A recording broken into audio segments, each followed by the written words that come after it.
Bonjour à tout le monde. Bonjour. Bonjour, donc le soir on est à 18 h. Nous avons promis que nous allons faire un shiur à la yeshiva et en même temps faire profiter tous les amis, tous nos frères et sœurs qui se trouvent un peu de partout, qui nous écoutent. Parce que Béroz, il arrose jusqu'à la rose, mais sur Véo ça pousse. Et c'est la raison pour laquelle dans ce shiur, je voudrais avec l'aide de Hachem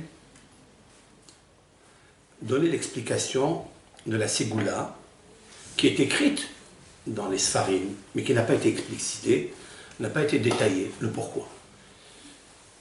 Nous allons, avec l'aide de Hachem, d'abord, pour renforcer cette Ségoula, qui consiste à prendre toutes les mèches qui ont été allumées, c'est-à-dire le restant des mèches, plus l'huile qui a été consommée après la demi-heure, seulement après la demi-heure. Eh bien, toute cette huile, toutes ces mèches, nous les réunissons le 8e jour, même si aujourd'hui nous sommes le 9e jour, peu importe, mais nous sommes encore sous l'influence de Hanouka.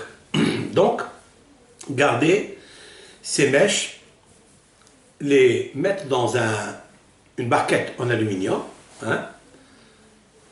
allumer un petit foyer, un petit feu, et passer au-dessus de ces mèches et au-dessus de cette huile.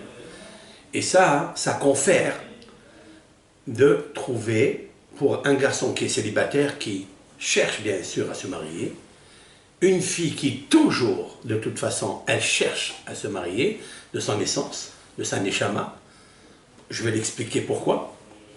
Alors plus bien sûr pour le garçon, qui lui doit bâtir sa maison, c'est lui qui doit prier pour avoir un bon zivoug, une belle kala, et kacher, saméa, selon le shoresh de sa neshama. Cette ségoula est écrite dans un livre qui s'appelle Bet Abba, qui est rapporté dans des Sfarim, mais c'est une coutume qui est déjà existante dans plusieurs villes dans le monde, notamment à Djerba. Il faisait aussi cet allumage des pétilotes, de l'huile, des mèches, et alors là, il dansait devant cette combustion. Il dansait, Hayumeraklim. C'est marqué qu'il dansait. Cependant, plus exactement, il est marqué qu'il faille passer au-dessus de ces mèches, et nous allons expliquer pourquoi. Quelle est la vertu de l'huile de Hanouka, de ces mèches de Hanouka? Est-ce que, parce qu'ils ont servi à une mitzvah, qui est une des plus belles mitzvot du judaïsme, à savoir les 8 jours de Hanouka, qui, d'après nos sages, le Mashiach est né à Tisha B'Av. C'est vrai, c'est son corps qui est né à Tisha B'Av. Mais sa neshama, sa lumière qui va rayonner dans le monde, est née dans les 8 jours de Hanouka, c'est-à-dire le mois de Kislev. Donc nous voyons que le mois de Kislev est un mois qui confère, qui donne la puissance de la lumière. Donc, puisque il y a de la lumière, nous allons profiter de cette lumière du mois de Kislev, de ces mèches qui ont favorisé l'allumage de Hanouka pour éclairer les maisons, pour donner la joie aux maisons. Donc il nous faut savoir que le 3e mois, de toute façon dans notre Torah, les 3e mois sont très très puissants. Pourquoi? Je vais vous expliquer quelque chose. Le mois de Kislev, il est important, et le mois de Sivan est important. Oui, pourquoi ils sont importants le mois de Sivan, et pourquoi le mois de Kislev, ils sont importants? Dans quoi ils sont importants le mois de Kislev et le mois de Sivan? Le mois de Kislev, il est le 3e mois à partir du mois de Rosh Hashanah Tishri. Oui, à Tishri, à Rosh Hashanah, l'Éternel fixe la Parnassa et fixe les Zivugim. C'est le mois de Rosh Hashanah. En effet, la meilleure prière qui est acceptée pour une Bat Israël, pour un bel Israël, doit se faire le jour de Rosh Hashanah. Rosh Hashanah, tu peux devenir Rosh. J'ai toujours expliqué que le mot Bereshit, il a l'anagramme du mot Rosh Baït, la tête de la maison. Toute femme, tout homme juif veut devenir la tête de la maison. À quel moment il peut réussir à décrocher son mazal? C'est seulement le jour de Rosh Hashanah. Pourquoi? Parce que c'est Bereshit. La création du monde, c'est Bereshit, c'est le jour de Rosh Hashanah, et c'est la raison pour laquelle, ce jour-là, toute personne doit prier à Akadosh Baruch Hu, parce que sans prière, c'est impossible. On peut trouver, mais des fois on ne trouve pas son vrai mazal, on trouve ce que l'autre a perdu. Et ça n'est pas bon. Ça n'est pas bon du tout, puisque ça ne fonctionne pas après, ça ne marche pas bien, ça il faut le savoir. Maintenant je vais expliquer que le mois de Kislev, qui est le 3e mois, il est relié avec la lumière. Et le mois de Sivan, il est aussi relié avec la lumière, cette fois-ci avec la lumière de la Torah.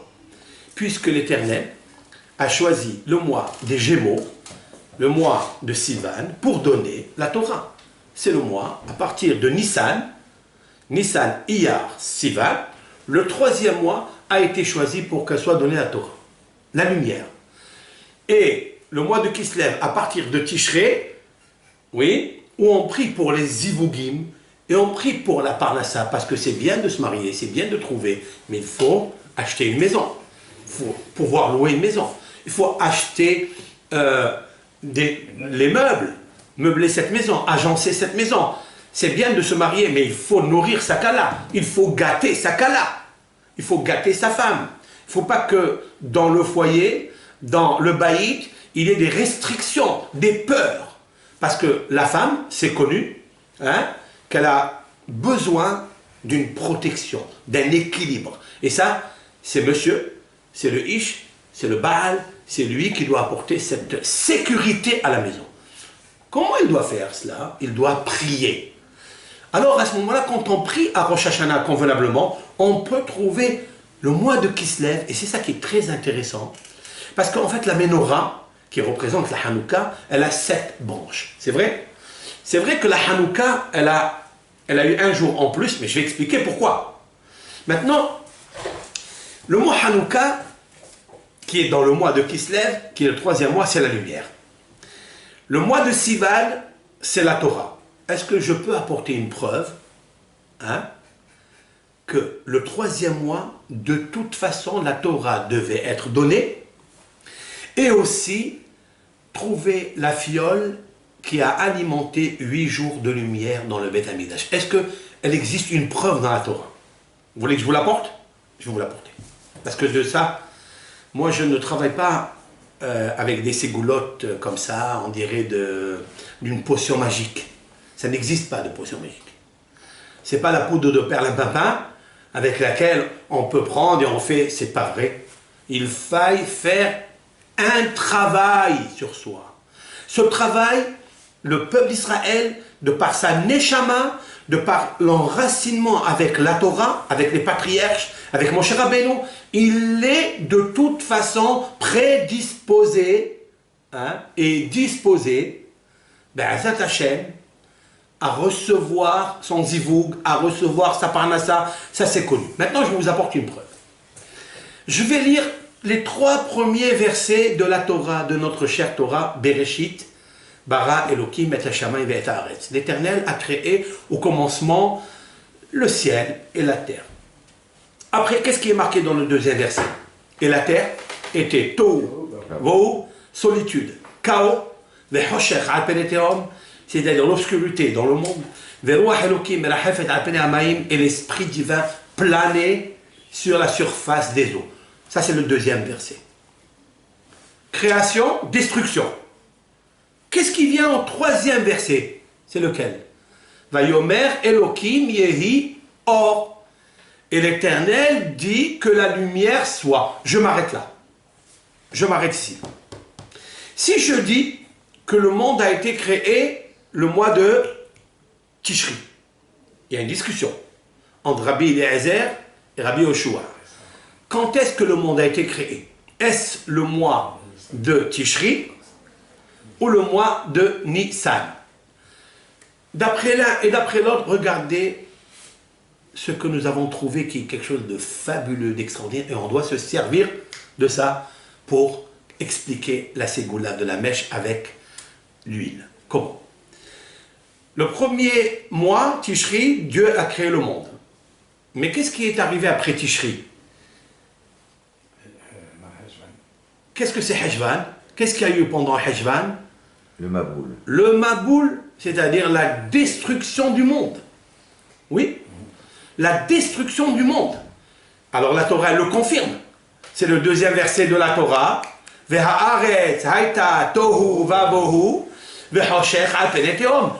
Le mois de Heshvan était un mois chaos, solitude, où il y a eu une inondation du monde entier, excepté bien sûr Noah. Écoutez ça, c'est très important. C'est l'histoire de Noah. Noah, ça veut dire le calme. Parce que c'était un homme calme. C'est un homme qui s'est retiré de toutes les luxures, de toutes les débauches qu'il y avait dans sa génération. Mais Noah, qu'est-ce qu'il confirme Noah? Nerot Hanouka. Noah, c'est Nerot Hanouka. Je vais expliquer. Quel est le troisième verset? Vayomer Elohim Yehi Or. Quel est le troisième mois? C'est le mois de Kislev. Donc le mois de Kislev, qui est le troisième mois, l'Éternel a déjà manifesté dans la Torah pour ceux et celles qui veulent lire et à une bonne lecture, pas une lecture superflue, mais une lecture où il y a un flux super. Et donc, c'est sûr et certain que la Torah, le troisième verset, va Yomer Elohim Or, c'est le mois de Kislev. Ok. Maintenant, reprenons, si le monde a été créé le mois de Nissan. Ok? Nissan, le monde a été créé, on est sorti d'Égypte. Qu'est-ce qu'il y a eu le deuxième mois? Iyar. Qu'est-ce qu'il y a eu le mois de Iyar? La mort des élèves de Rabbi Akiva. Ça n'est pas un chaos. Ça n'est pas ce que la Torah nous dit dans le deuxième verset. C'était une Shoah où 24 000 élèves sont morts. Qu'est-ce qui vient le troisième verset? C'est le mois de Sivan. Le mois de Sivan, qu'est-ce qu'il fait Hachem Itbarach? Il donne la Torah. Vayomer Elohim Yehi Or. L'Éternel, il dit, je donne la lumière. C'est le troisième mois. C'est incroyable, c'est extraordinaire. Maintenant, il nous faut nous servir de la Torah du mois de Sivan. Quel est le signe zodiacal du mois de Sivan? C'est les Gémeaux. Qu'est-ce que les Gémeaux? Ce sont des êtres, c'est l'effigie. L'effigie de deux êtres, j'allais dire en français qui sont de mèche. Allez, qui sont de mèche. Ce sont deux êtres qui s'aiment, qui s'assemblent, qui se ressemblent. Le peuple d'Israël est arrivé, hommes, femmes, enfants, le mois de Sivan, le mois des Gémeaux, où c'est marqué Vaïhan Sham Israël Negedar. Et Israël a campé. Vaïhan. Regardez le mot dans Vaïhan, il a campé, il y a le mot Noah dedans. Noah, c'est quoi? Le calme. Noah, ça veut dire être calme. Regardez Jeanne Calment, elle a vécu 121 ans. Et sans calmant. Elle ne savait pas ce que c'est des cachets. Les aspirines et autres. Les cachets, elle les a cachés. Regardez le calme. Le calme. Le premier élément fondamental qu'il nous faut savoir pour un mariage, c'est l'intelligence tranquille. Le calme. Comme ces flammes et ces mèches qui montent vers le haut dans un calme, dans un silence absolu. Absolu. D'ailleurs, quand la Torah elle a été donnée, le mois de Sivan, il est marqué dans le Talmud qu'il n'y a pas eu un oiseau qui a sifflé, il n'y a pas eu un âne qui a bré, il n'y a pas eu un lion qui a rugi, etc., etc. Cela veut dire quoi? Ça veut dire que pour obtenir le mariage avec la Torah, il faut le caractère du silence, du calme. Ça, c'est la première qualité qu'il nous faut avoir. Maintenant, revenons à Hanouka. Hanouka, en fait, quelle est la puissance de l'huile d'olive? Qu'est-ce qu'il a, l'huile d'olive? L'huile d'olive, on sait qu'il a fait des miracles, beaucoup de miracles. Oui? Très bien. Maintenant, je vais citer quelques phrases du Talmud. Le Talmud nous dit que celui qui rêve de l'huile d'olive, il a rêvé une bouteille d'huile d'olive, c'est quoi? Quelle est la signification du rêve? Demande le Talmud. Tov, Matzah Tov. Il a trouvé du bien. C'est très intéressant. Qu'est-ce que ça veut dire Tov, Matzah Tov? Il a trouvé du bien. Très bien. On voit que grâce à l'huile d'olive, il y avait beaucoup de miracles. Énormément de miracles. Nous avons vu par exemple la Shunam, cette femme qui recevait Élisha, le prophète Élisée, lorsqu'elle avait une dette que son mari avait fait. Et celui, donc le huissier qui est venu lui prendre ses enfants si elle ne lui rendait pas l'argent, il est venu à Élisha, chez elle, et lui a dit, je dois énormément d'enfants et d'argent, et si je ne rembourse pas, il me prend mes 2 enfants, je préserve. Il lui a dit, qu'est-ce que tu as dans la maison? Il lui a dit, je n'ai rien dans la maison, cependant, j'ai une fiole avec une empreinte d'huile. Seulement une petite empreinte d'huile. C'est-à-dire, l'empreinte, c'est-à-dire de prendre un peu d'huile, qu'il reste dans la main, je n'ai même pas de quoi emprunter, de faire des empreintes ailleurs. C'est-à-dire, il y a un tout petit peu. Ça, une empreinte d'huile. Il lui a dit, c'est tout. Apporte-moi, va me chercher tous les ustensiles que tu as dans la maison. Tu vas demander à tes voisines tous les ustensiles, tout ce qui peuvent amener les marmites, les citernes, et pose-les ici. Elle les a fait rentrer dans la maison. Il a fait une bracha, Elisha, et l'huile a commencé à déborder. On sait très bien que cette huile, elle est exceptionnelle. On dit, elle lui a dit, écoute, Rav, c'est très bien, cette huile, donc je suis devenu riche. Je vais pouvoir payer mes dettes. Ok, parce que celui qui paie ses dettes et ses vœux, il devient une vedette. Ça, il faut savoir. Et donc, une fois que je suis devenu vedette, qu'est-ce que je fais avec le reste? Il lui a dit, le reste, tu vas vivre avec toi, tes enfants, tes générations, tes générations, tes générations. Mais combien de générations elle a, cette femme? Nos sages disent, jusqu'à maintenant, nous vivons grâce à cette huile qui a été bénie et qui est restée et qui continue, Elle est allée même jusqu'à se trouver dans le Beth Amikdash, dans la petite fiole qui devait allumer un jour et elle allumait 8 jours. Ça veut dire, déjà, on a une émouna que cette huile d'olive, elle est parfaite, elle est extraordinaire. Okay? Maintenant, je vais revenir à la ségoula.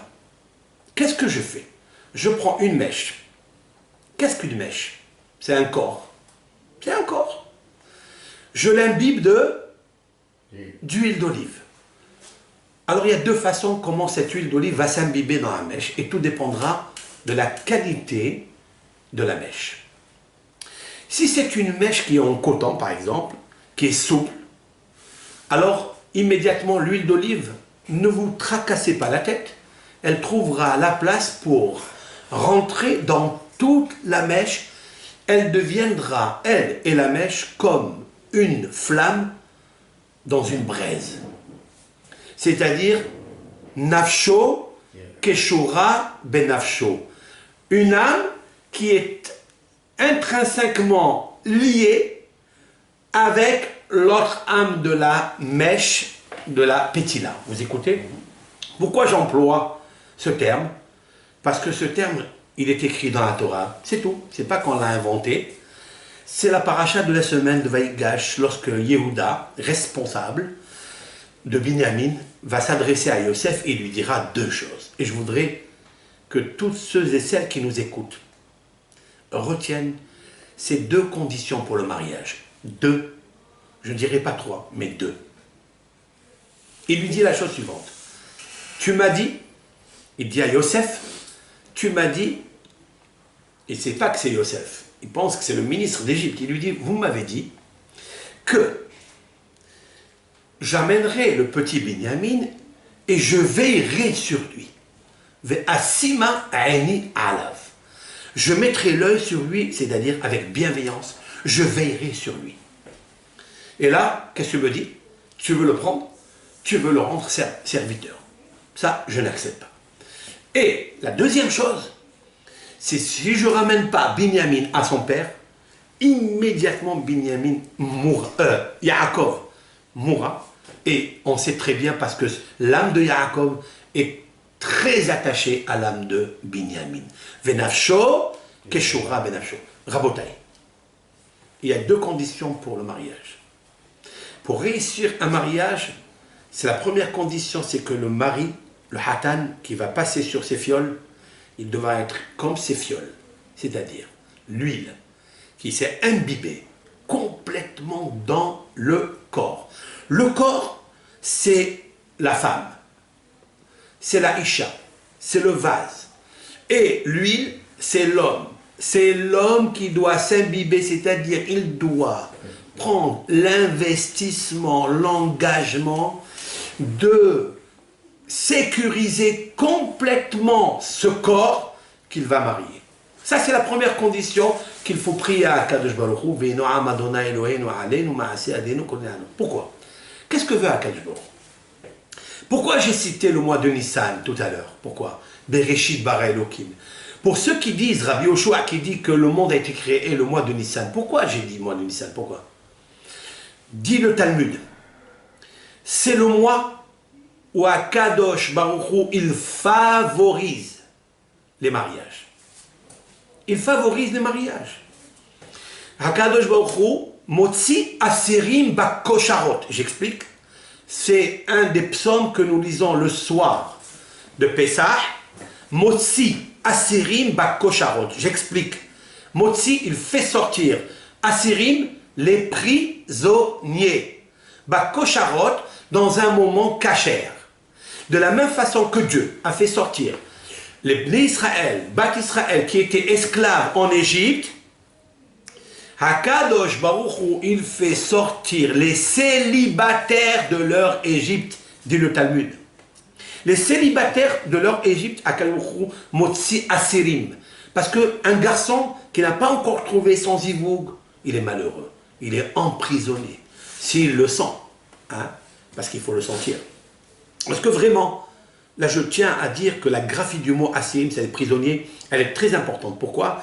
Parce que si le garçon il sent qu'il est prisonnier, sans avoir sa femme, sans avoir son zivoug, Akadosh Baruch Hu lui envoie le zivoug.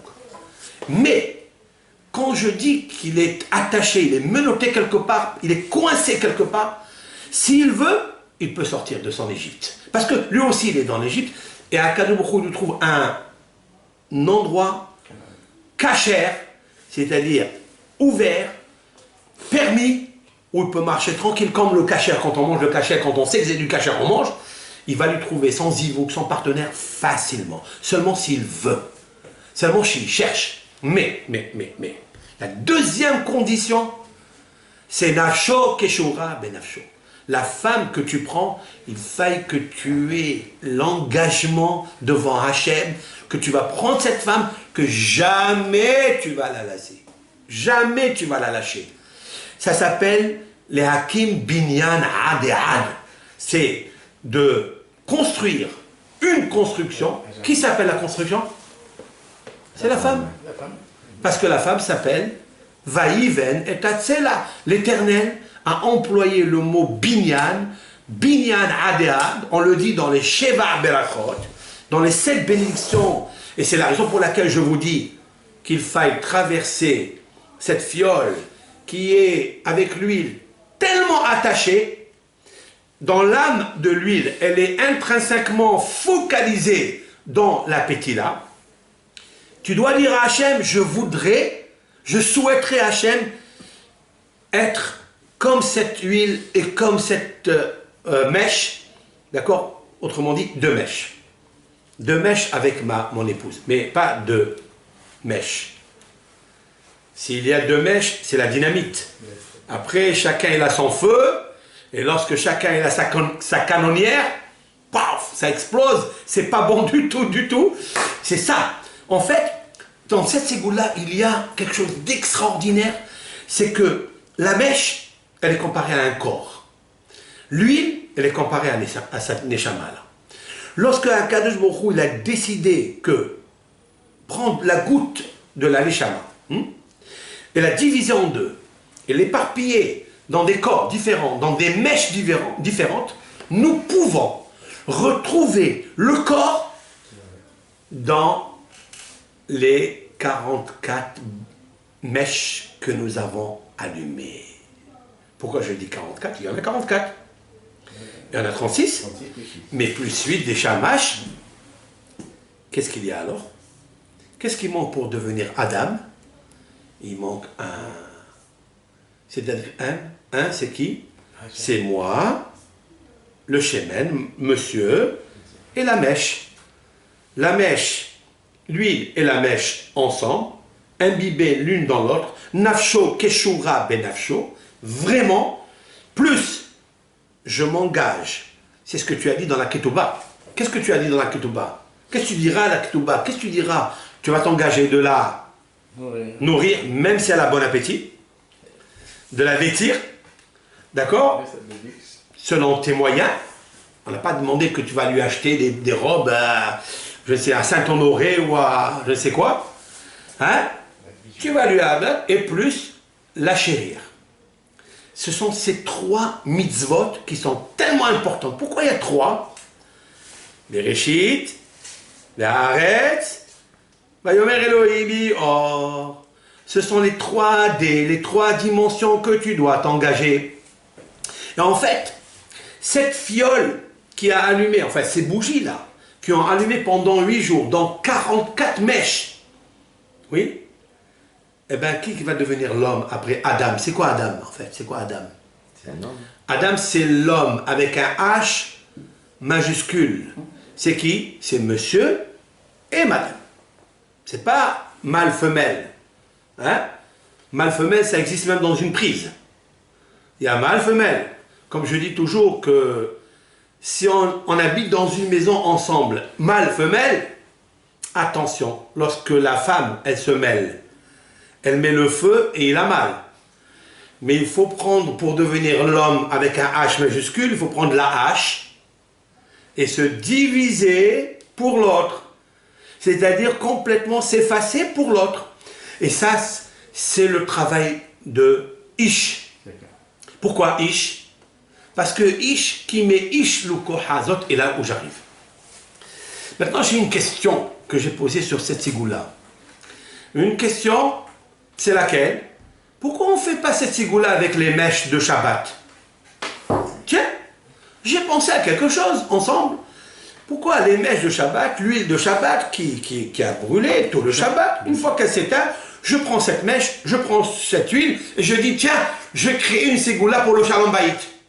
Puisque, quelle est la raison interne de l'allumage du ner Shabbat? À part la correction que la femme doit faire pour avoir éteint l'âme de Adam, alors pourquoi on ne rallume pas, on fait Shalom Bayit avec? On n'a qu'à les garder. Et je dis après, j'ai dit, pourquoi pas? Pourquoi on ne garderait pas l'huile qui a consumé Shabbat pour Shalom Bayit? Ben, de toute façon, l'huile d'olive, si on allume avec l'huile d'olive, parce qu'elle est tellement belle, celui qui voit, comme disent nos sages, l'huile d'olive dans le rêve, c'est Tov. Mais Tov, c'est qui Tov en fait? C'est la femme. Maintenant, je reviens. Vous savez que quand on a terminé le 8e jour, on a allumé donc le soir, c'était quand est-ce? Samedi soir? Très bien. Le lendemain, on a une lecture de Sefer Torah. Certes? Qu'est-ce que nous lisons dans le Sefer Torah? Nous lisons les Nessi'im, ce sont les princes d'Israël qui s'appellent Nessi'im, les princes. Tout ce que l'un a apporté au Beth Amikdash. Pourquoi ils ont emmené tout ça? Pour les sacrifices, mais pour le Mizbeah, c'est-à-dire pour l'autel des sacrifices. Très bien. Nous avons fini après, et on a dit, Zot, Hanoukat, Hamizbeah, voici l'inauguration du Mizbeah, Beyom Himashah Oto, le jour où il a été oint. Écoutez bien, écoutez très bien, nous sommes le 8e jour. Qu'est-ce qu'elle dit la Ségoula? Cette Ségoula qui est tellement belle, qui est tellement forte. Cette ségoula, elle nous dit de prendre les mèches qu'on a allumées, la menorah, enfin la Hanouka, de les garder. Pour faire quoi? Pour gagner quoi? Mais je vais vous dire, c'est très simple. Nous allons prendre le mot Zot, Hanoukat. Voici, hein, Hanoukat, c'est l'inauguration.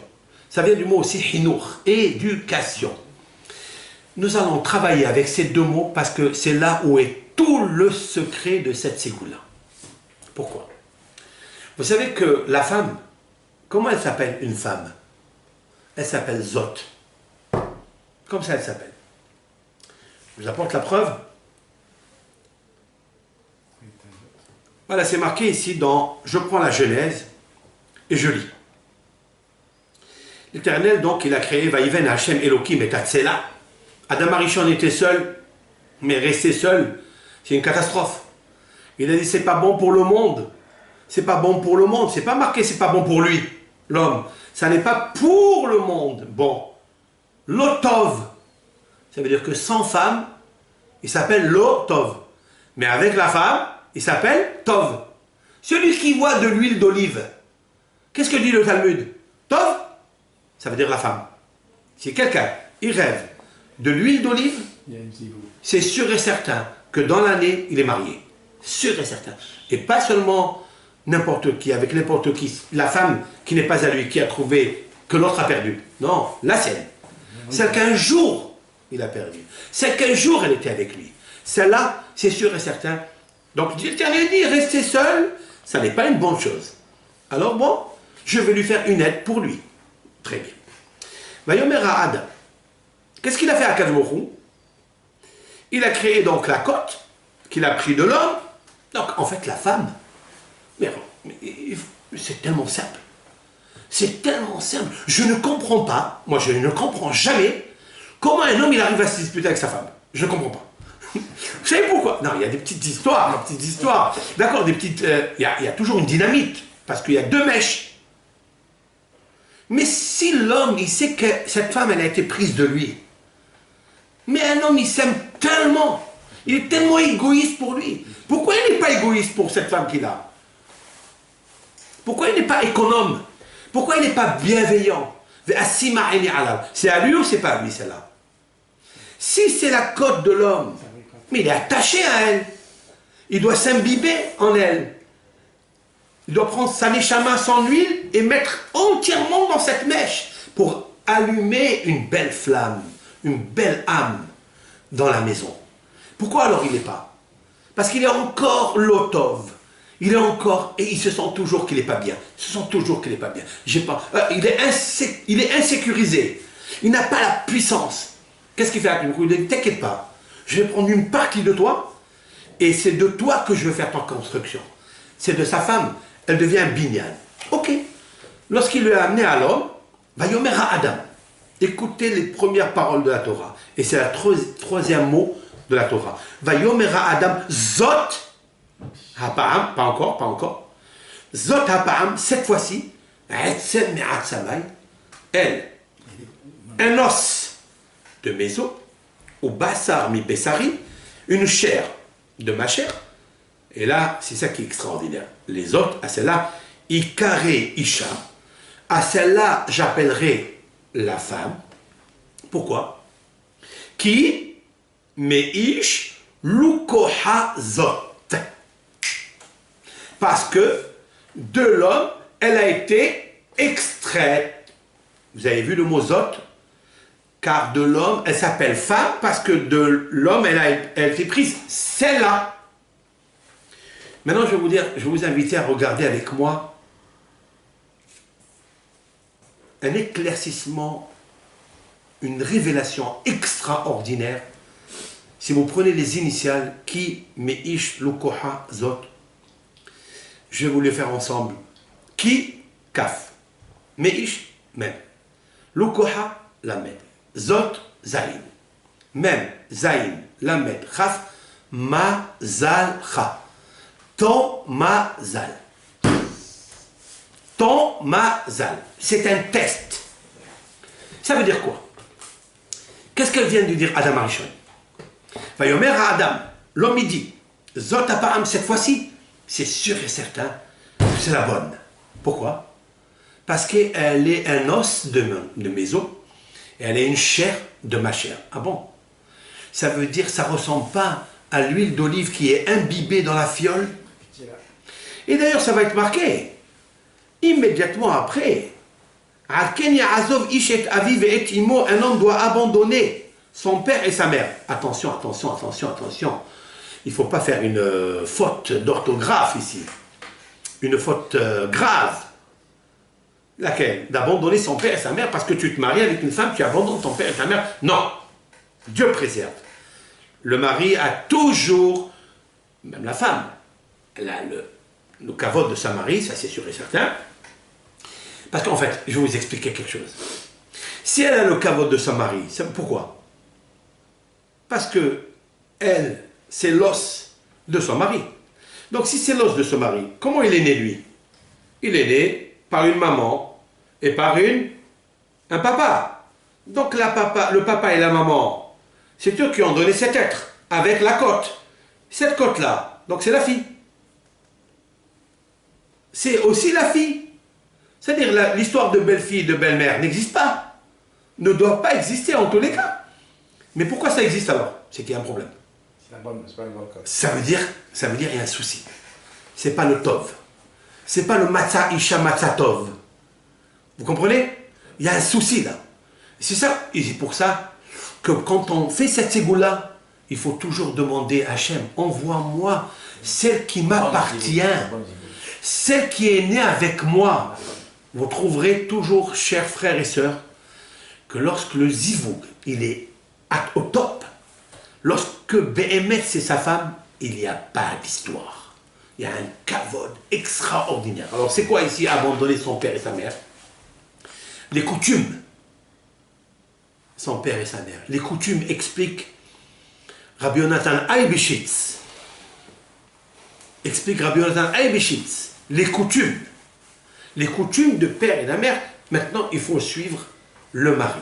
Si le mari est Sfarad, on fera à Pessah, on fera pendant les fêtes comme le mari. S'il est Ashkenaz, la femme elle est obligée de faire comme son mari.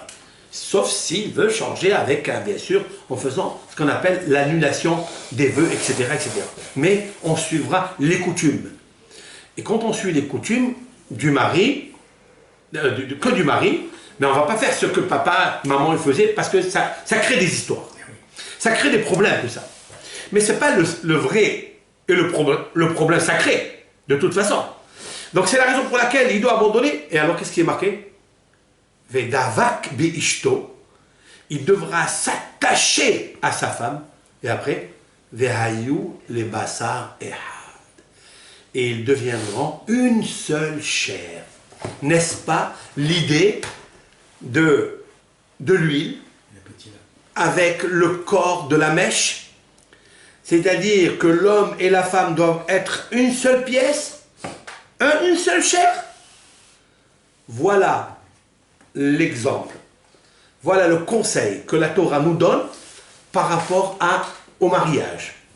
Et en fait, la Gemara nous dit quelque chose d'extraordinaire. Il est écrit dans le verset, dans les psaumes, Azot itpalel kol hasid elecha le'et metzo. Écoutez bien. Je vais vous traduire la Gemara. La Gemara nous dit, Azot, sur cela, voilà, je vais vous la lire. C'est un Tehillim, celui qui veut le faire, parce que de toute façon, il va falloir connaître ce Tehillim bien par cœur, hein, dans le livre et par cœur aussi. C'est le Tehillim 32. Tehillim 32, c'est très bien 32, parce que 32 c'est le lève. Et je vous dis quelque chose, un sod.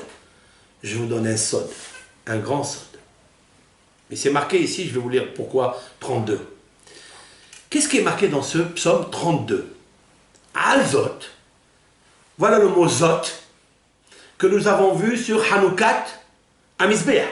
Zot, Hanoukat Amizbeah. Ok. Nous avons vu sur la femme. Regardez ce que le Tehillim, comment il est brillant. Comment on peut comprendre les choses merveilleusement tranquilles. Azot itpalel kol hasid. Sur celle-là, priera tout pieux, tout juif, Elecha, à toi Dieu, le'et metso, au moment où il trouve. De quoi s'agit-il? Quel moment? Et sur qui? Qui est Zot? Quel moment? Amar Rabbi Hanina. Il a dit Rabbi Hanina. Le'et metso, le moment où il trouve Zo Isha. C'est la femme. Un homme, il devra prier à Hachem Yitbarach pour trouver son zivoug. Chez Nehemar, d'où le Talmud le sait, toujours il faut apporter une traçabilité, Mishlei, Yudhet, c'est-à-dire dans les Proverbes 18, c'est très beau ça, 18. Vous savez où il y a marqué qu'un homme il doit se marier avec une femme qui soit son aide, vous savez? C'est dans le chapitre 2 de la Bible, verset 18. Et c'est marqué dans les maximes de nos pères, à 18 ans, un homme doit se marier. Aujourd'hui, pour trouver aujourd'hui ça, c'est très difficile. Pourquoi? Je vais vous dire pourquoi. Très important. On ne prie pas assez. On n'a pas envie de prier. On n'a pas envie. On veut rencontrer comme ça. On veut s'amuser, comme on dit. Ça veut dire, pourquoi tu ne te maries pas quand tu demandes à quelqu'un, il te dit, eh ben, je m'amuse. Amuse, amuse, amuse, amuse, amuse. Tu uses ton âme? Oh, c'est grave ça. Tu t'amuses? Oh, c'est pas bon ça. C'est pas le moment de s'amuser, surtout la femme. La femme, le zivoug, elle attend pour construire sa maison, parce que c'est le binyan. Lui, quand Dieu il a fait, c'est marqué, Vayaas, il a fait, il a créé, il a formé, mais il n'a pas dit il a construit. Parce qu'il ne peut pas construire. Point à la ligne. Qui peut construire? C'est le binyan. Binyan adéad. Lui, quand il va traverser ces mèches-là, 7 fois, il va penser à 3 choses. Il va penser Sheva Berachot. Vous écoutez? Sheva Berachot. Ce sont les 7 jours de festivité de Hatan et Kala. Très important. Dans les Sheva Berachot, il doit dire Binyan Adéad, je veux construire une construction à jamais. Pas je fais mariage, après je cherche qu'il y a une autre. Hasbe Shalom, ça c'est du jamais vu ça. Il faille, Be'ezrat Hashem, prendre l'engagement. Et qu'est-ce qui est le témoin? Le témoin c'est le Nes de Hanouka. Si tu fais ça, tu mérites la femme, tu mériteras le Hatan, et tu mériteras Hanouka Tabaït. Tu mériteras l'inauguration de ta maison, ta propre maison. D'où je le sais? Ben nous lisons à Hanouka, le Mizmor, Shir, Hanoukat, Habayit, les David. Le mot Hanoukat à côté du mot Habayit. C'est Hanoukat à Mizbeach. Maintenant je vais vous dire pourquoi c'est le Mizbeach. Qu'est-ce qu'il a le Mizbeach? Pourquoi le Mizbeach? C'est quoi le sacrifice de l'autel? Qu'est-ce que l'autel des sacrifices? Pourquoi? Il est marqué dans le Talmud, écoutez bien, que le Mizbeach, il est très content, très heureux qu'un homme et une femme soient mariés, parce que grâce à ça, ils sont pardonnés. Quand un homme il se marie avec une femme, le jour de leur mariage, on leur efface toutes leurs fautes. C'est une façon comment Akadosh Baruch Hu lui apporte son cadeau. Les invités, ils apportent les cadeaux, mais lui aussi, Akadosh Baruch Hu dit, moi, je t'enlève l'épine la plus grosse, tu ne peux plus marcher. Si tu as des fautes, tu ne peux plus. Si Hazve Shalom, quelqu'un a des fautes, il est accusé par des accusations. Combien d'avocats il lui faut pour enlever? Combien de kippour il lui faut? Combien de mehila il lui faut? Combien de teshuva il lui faut? Combien de tzedaka il lui faut? Le jour du mariage, tout disparaît. D'où on a pris ça? On a pris ça de Esav. Esav, c'est le plus grand truand, le plus grand rachat. Et il est marqué qu'il s'est marié avec la fille de Ishmaël, Mahlat bat Ishmaël. Mahlat. C'est quoi Mahlat? Mahala, disent nos sages, Mihila. Nos sages disent que Esav a été pardonné de ses fautes par rapport au mariage avec cette fille de Ishmaël, que le jour du mariage, Mohalim lo al kol avonotav. On lui pardonne toutes ses fautes. Donc Esav, on n'est pas des Esav, nous on est des Jacob, nous on est des Israël, certes, et on lui pardonne ses fautes. Pourquoi? Parce que Akadosh Baruch Hu, il veut que le Ben Israël construit la Shekhinah. La Shekhinah, elle s'appelle Zot. Elle s'appelle Zot. C'est quoi Zot? C'est la femme, mais c'est la Shekhinah. C'est le Mishkan. Voilà. Donc, Azot itpalel elecha kol hasid et metzo. Chez les Emar, Matza Isha Matza Tov.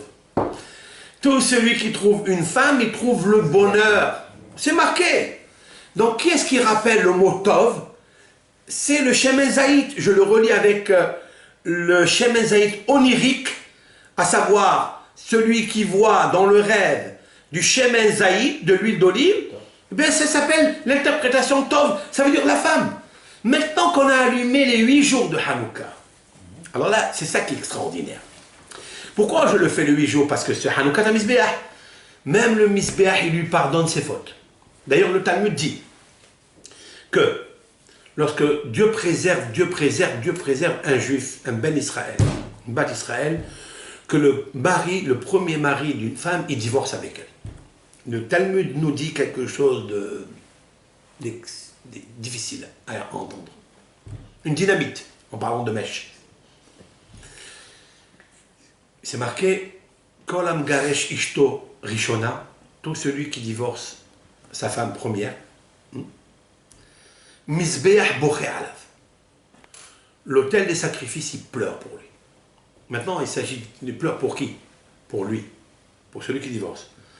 Mais je voulais ajouter qu'il pleure, bien sûr pour celui qui divorce, mais il pleure aussi pour lui. Le Misbeach, il pleure pour lui, lui-même. Pourquoi?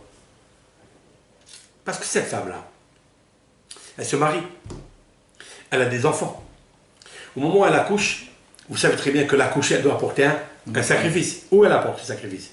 Au Misbeach, à l'autel. Et lui, il lui pardonne la faute.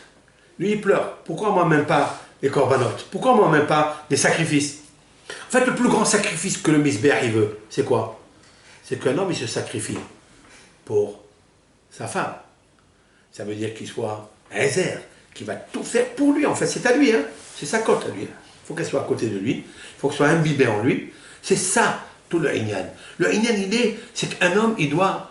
C'est pas une magie, ça. C'est pas la poudre de perlimpinpin. Le Inyan, c'est la Emouna. Donc, celui qui prend ces mèches-là, qui ont servi pour une mitzvah tellement de la lumière, qui ont terminé... C'est qui allume la lumière? C'est qui? C'est Aaron. Aaron, c'est le shalom. Il trouvera la shalom, le shalom, c'est le tov, c'est la paix. Il trouvera le shalom baïd dans la maison. Pourquoi? Seulement s'il se dit, en parlant ici, bien sûr, à ceux qui ne sont pas encore mariés, ceux qui cherchent à se marier, cette ségoula, s'ils la font avec kavana. Maintenant, je vais vous dire quelque chose. Le Talmud dit que tefila, belo kavana, kegouf belo neshama. Une prière qui se fait dans la synagogue sans neshama, sans kavana, sans intention, sans ferveur, sans avoir la soumission devant ce que tu demandes à Akadosh Baruch Hu, c'est comme un corps sans neshama. C'est vrai? C'est pareil. Regardez, qu'est-ce que nous dit le texte? Un homme, il doit prier pour avoir sa femme. Certes, c'est marqué, je vous l'ai dit dans l'Ève. Prenez le mot pétila. Pétila, c'est la mèche. C'est l'anagramme du mot tefila. Azot itpallel kol hasid. Je veux, Hachem, je souhaiterais, pas une femme, je souhaiterais construire une maison. Quand tu dis le mot construire, sache, c'est la femme. Parce que c'est marqué chez elle, dans l'expression de la création, c'est marqué, il construira une femme. C'est un mot binyan, binyan adead. Je veux construire un binyan à jamais, je ne veux pas m'amuser. Et là, quand Hachem dit, Azot itpalel, s'il prie, c'est ça la pétila, c'est ça en fait la neshama, avec le gouffre bleu neshama, c'est le shemen, parce que Hachemen, c'est l'anagramme du mot neshama. Et c'est l'anagramme du mot Shemona, 8. C'est le 8e jour. On a pris ça du 8e jour, que tout est imbibé. On a fait un kavoda, on a clairé notre maison. Maintenant, je vais vous ajouter quelque chose de très puissant que dit le Harizal. Le Harizal à Kadosh, Et ça, c'est écrit dans le livre Ahnaf Shenu de Rabbi Avraham Hamoy, qui a vécu il y a 180 années. Il a amené au nom d'un livre intitulé Amtahat Binyamin, c'est des livres très sacrés, très puissants, au nom du Harizal. Le Harizal a dit cette ségoula, mais pour autre chose. Il a dit on prend tous les mèches et toute l'huile où il y a eu un nissim veniflaot, oui, on les prend, on les combustionne et on danse devant. On fait des rikoudim devant, ça fait quoi? Ça enlève le samamavet. Ça enlève le poison de la mort, les ennemis qui te traquent. Les ennemis. Des fois, tu as des ennemis physiques. Ceux aussi s'éloignent de toi. Mais moi, je dis que la Kabbalah du Harizal est plus profonde encore. Il y a des ennemis qui t'accusent. Ce sont des créations que tu as faites par tes péchés qui t'empêchent de trouver ton zivou. Ou le contraire, qu'elles trouvent le hatal. Et c'est ça qu'il faut faire très attention. Maintenant, mon rêve Rabotai, vous savez que pendant la Houpa, le mari, ou bien la belle famille, elle rentre avec une bougie. Oui. Et le Hatan, les côtés, belle femme, belle famille, l'un il rentre avec une bougie, l'autre une bougie. Pourquoi? D'où est sorti ce minag-là, cette coutume-là? D'où? Hein? Mais c'est très simple. Ner, c'est bougie. Parce qu'on nous y sommes dedans. Ner, c'est bougie. Noun, c'est 50. Resh, c'est 200. 250. L'un, il tient une bougie, c'est 250. Et l'autre, il tient une bougie, 250. 250 et 250, ça fait combien? Ça fait 500. À quoi correspond ce chiffre? Il correspond au chiffre que la Torah, elle a dit à Adam Arishon. Hachem, il a dit à Adam Arishon, tu prends ta femme, Peru Urbu. C'est quoi Peru Urbu? Fructifiez-vous, multipliez-vous. La valeur numérique du mariage. Peru Urbu. Fructifie, multiplie-toi. Peru Urbu, c'est la même valeur numérique que 500. Ner et ner. Cette bougie, quand on rentre, c'est une ségoula pour le mariage, pour que ce couple qui est en train de se construire les Olmehat à jamais, alors c'est sûr et certain que Akadosh Baruch Hu leur donnera la possibilité de Peru Urbu. C'est vrai? Ok. Maintenant, j'ai autre chose à vous dire. C'est la même valeur numérique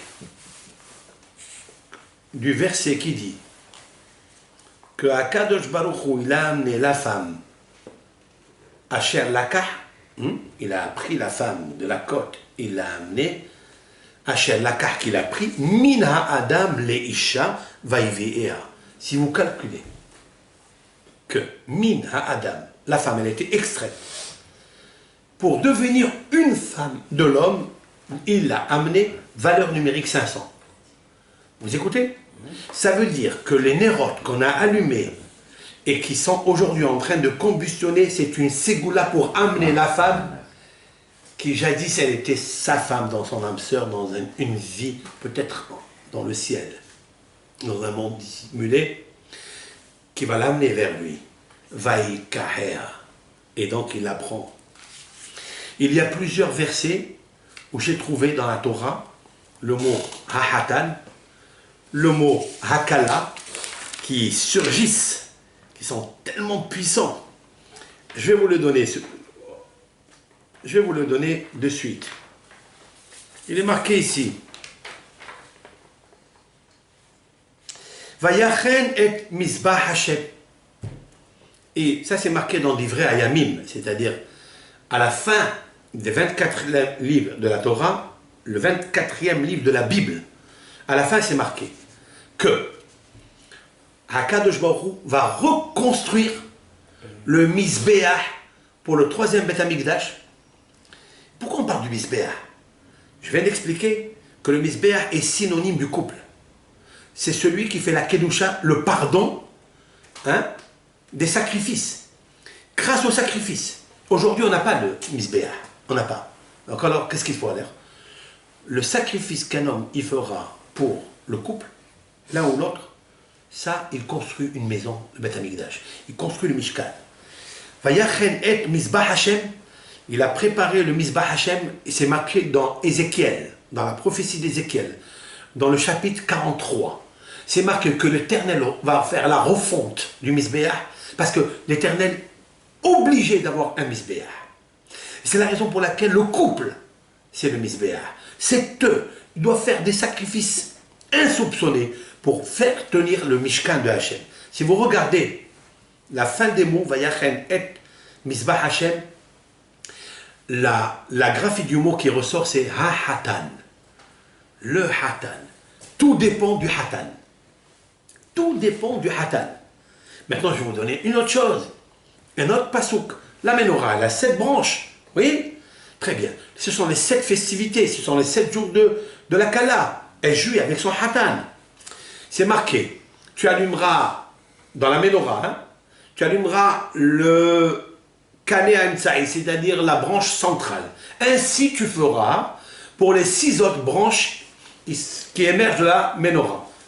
Ken le sheshet hakanim hanosim mia menorah. Ainsi tu feras pour les 6 branches qui émergent de la menorah. Si vous regardez les initiales, Ken, ainsi, les sheshet, donc il y a Chaf, Lamed, Ha, Kanim, les branches, Kala, He, Kala. Ça veut dire, il y a le Hatan, il y a la Kala, et où on le trouve? Dans la Menorah. Ça veut dire, je dis quelque chose, encore une petite sigoula. Tout celui qui achète une Hanouka, une Hanoukia, en Kesef, une très belle Hanoukia en argent, et qui dit, je veux trouver la Kala, quand il va allumer ces nérotes là, ben Azat Hashem, il trouvera la Kala. Pourquoi?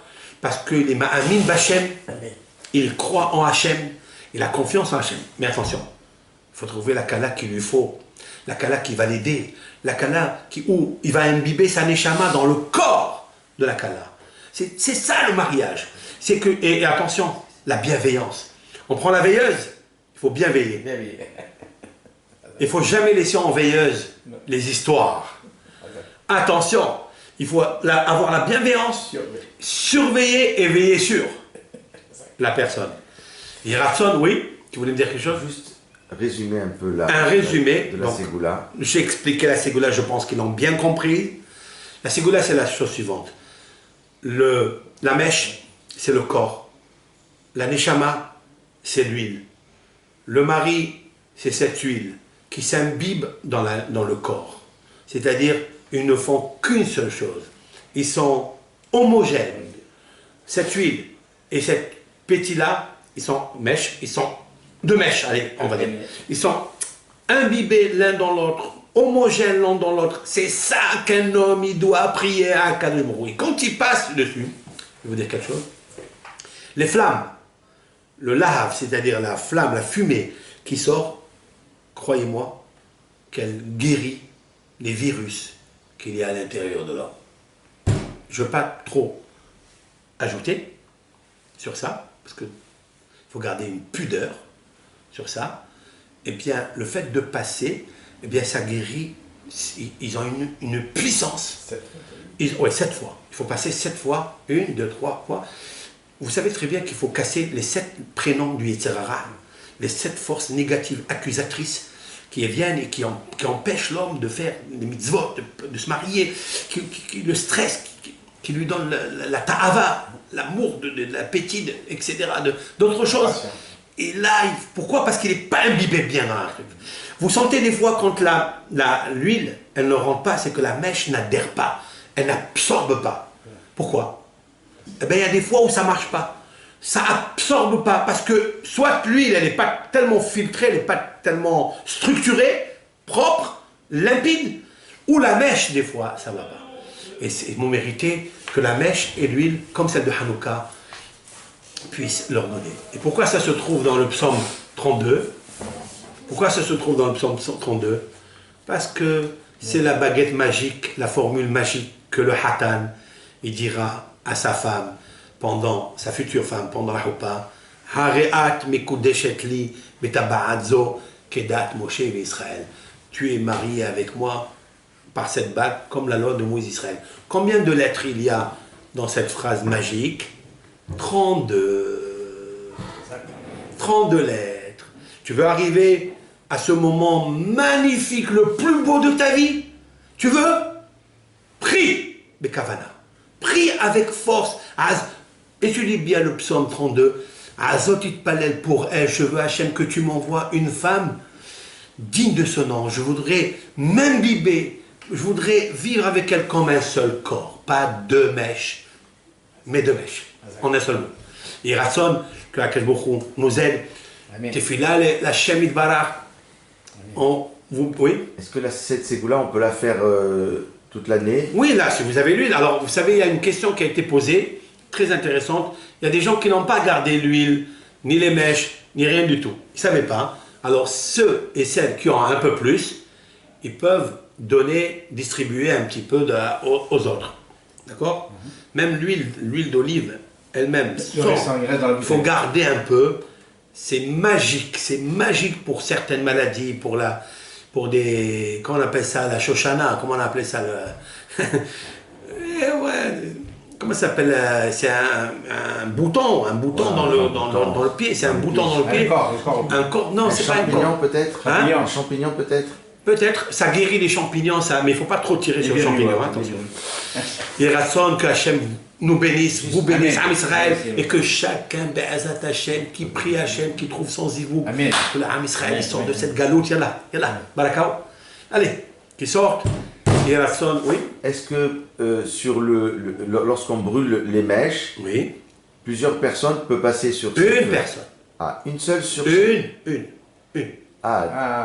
Les 8. Elle est valable que pour une personne alors. Une personne.